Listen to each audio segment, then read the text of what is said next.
What do you think about this do-it-yourself 50-gallon natural gas water heater installation?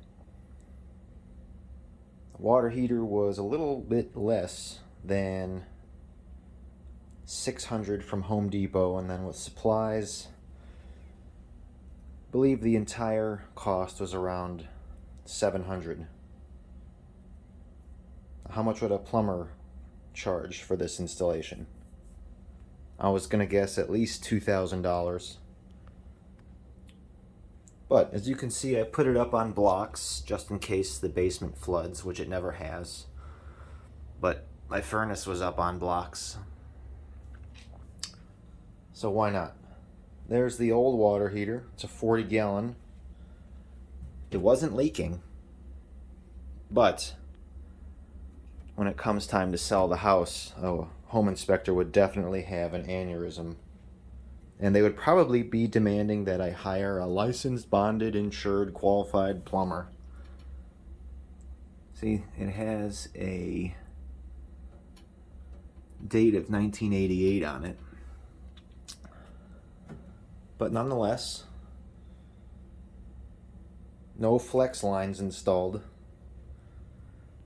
You have full sweat connections. I added a ball valve on both hot and cold so I could totally isolate the water heater if necessary.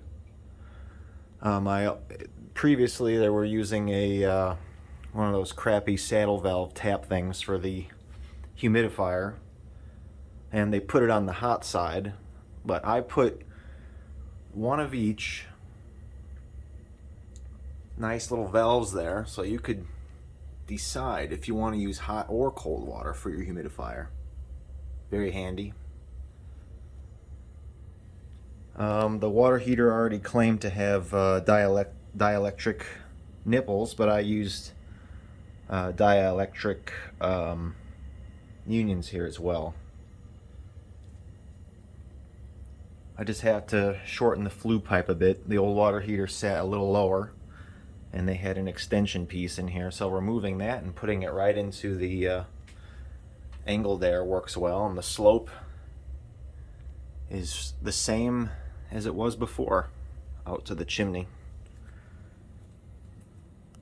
You have your T&P, whatever this is that Home Depot sells. I'm assuming it's some sort of a polyethylene, which I believe is correct. You can use PVC, steel, copper, or polypropylene, or I don't know what, but it's not PVC. It's whatever Home Depot sells, and you just cut it to length.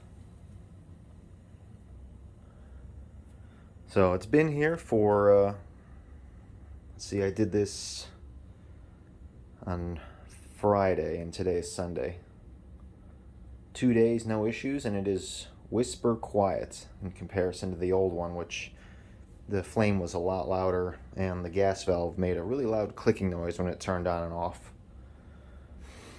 And I figured this was a 40-gallon and this is a 50.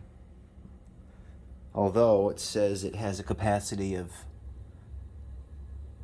it says capacity 50 gallons, but then I thought I read somewhere else that it's actually 48.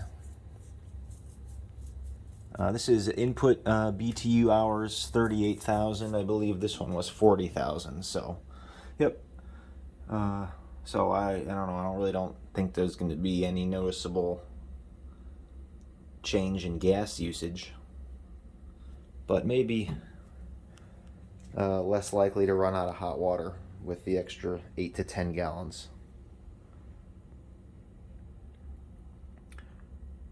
Plus, this guy had sediment in it. I flushed it every year, but taking the valve off the side and tipping it, there's a lot of rusty crap comes out. But it did not leak. Did not leak at all. So, not too bad for 34 years. And it's leaning there because one of the feet was rusted out. But I can't complain for maybe $1,500 to $2,000 in savings doing it myself. Tell me what you think.